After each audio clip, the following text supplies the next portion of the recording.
Begitu pagi hari, para imam kepala bertemu dengan para pemimpin Yahudi, dan dengan para guru hukum, dan dengan seluruh dewan tinggi dan membuat rencana mereka. Mereka mengikat Yesus, membawanya, dan menyerahkannya kepada Pilatus. Pilatus bertanya, "Apakah Anda raja orang Yahudi?" "Siapa bilang itu?" kamu jawab Yesus. Dan para imam kepala melontarkan banyak tuduhan terhadapnya. Kemudian Pilatus menanyakan pertanyaan lain, "Apakah Anda tidak akan menjawab? Lihat berapa banyak tuduhan yang diajukan terhadap Anda." Tetapi Yesus tidak berkata apa-apa lagi, dan Pilatus sangat heran akan hal ini. Di setiap pesta Paskah, gubernur biasa membebaskan salah satu narapidana atas permintaan rakyat. Saat itu, seorang pria bernama Barabas dipenjara bersama beberapa orang yang telah membunuh beberapa orang dalam suatu pemberontakan. Kerumunan datang dan mulai meminta, sebagaimana kebiasaan, Pilatus membebaskan seorang narapidana. Kemudian dia bertanya, "Apakah Anda ingin saya melepaskan raja orang Yahudi kepada Anda?" Dia tahu betul bahwa para imam kepala cemburu pada Yesus dan itulah sebabnya mereka memberikan dia kepadanya. Tetapi para imam kepala menggerakkan orang-orang untuk meminta Pilatus melepaskan Barabas alih-alih melepaskan Yesus. Pilatus berbicara kepada orang-orang lagi. Dia bertanya, "Apa yang Anda ingin saya lakukan dengan orang yang Anda sebut raja orang Yahudi ini?" Dan mereka berteriak, "Salibkan!" "Kejahatan apa yang dia lakukan?" tanya Pilatus. Tapi mereka berteriak lebih keras, "Salibkan!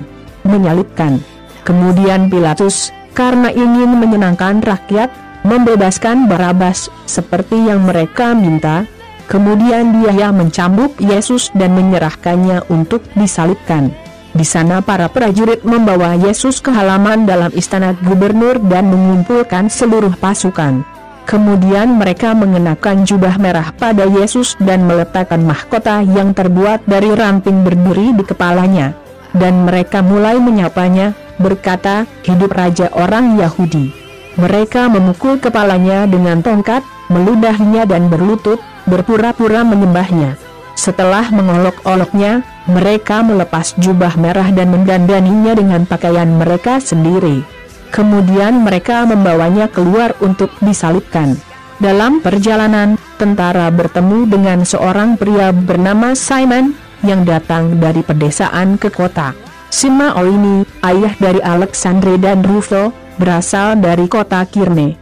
Para prajurit memaksa Simon untuk memikul salib Yesus dan mereka membawa Yesus ke suatu tempat yang disebut Golgota. Golgota berarti tempat tengkorak.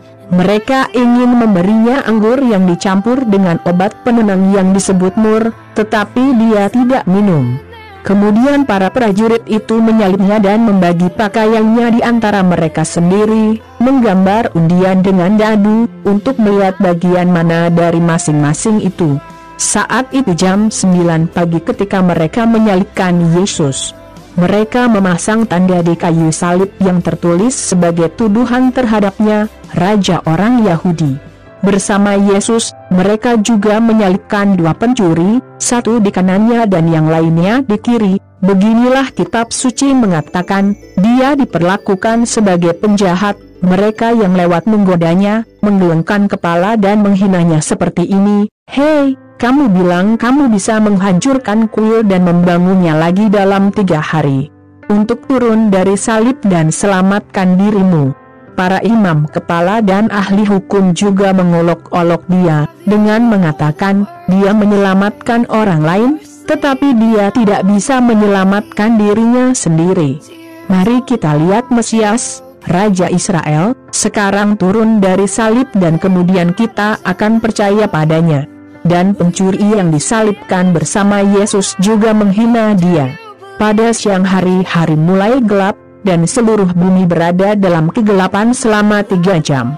Pada jam 3 sore Yesus berteriak dengan keras, "Elo, Elo, lem sabachthani." Kata-kata ini berarti, "Ya Tuhan, Tuhanku, mengapa engkau meninggalkan aku?" Beberapa orang yang ada di sana mendengar ini dan berkata, "Dengarkan, dia menelepon Elias."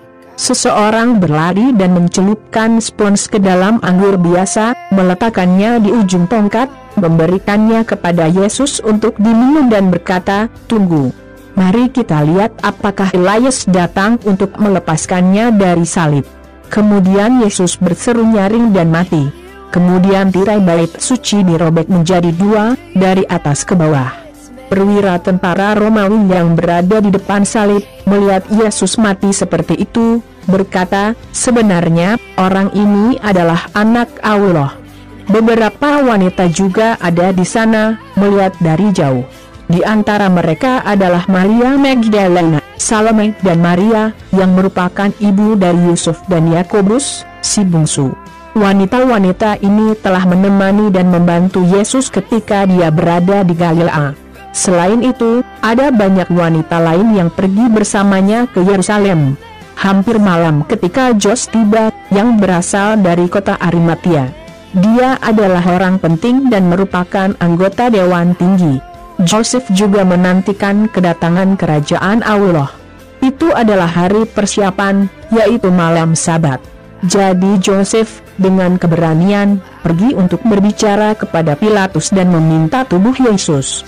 Pilatus heran ketika dia mendengar bahwa Yesus sudah mati. Dia menelepon perwira Romawi itu dan bertanya apakah Yesus sudah lama meninggal. Setelah mendapat informasi dari petugas tersebut, Pilatus menyerahkan jenazah Yesus kepada Yusuf. Jos membeli spray, mengambil tubuh dari salib dan membungkusnya dengan spray. Kemudian dia meletakkan mayat itu di kuburan yang digali di batu dan menggulingkan batu besar untuk menutup jalan masuk ke kuburan. Maria Magdalena dan Maria, ibu Yusuf, sedang mencari dan melihat di mana jenazah Yesus ditempatkan. Markus 15:1-46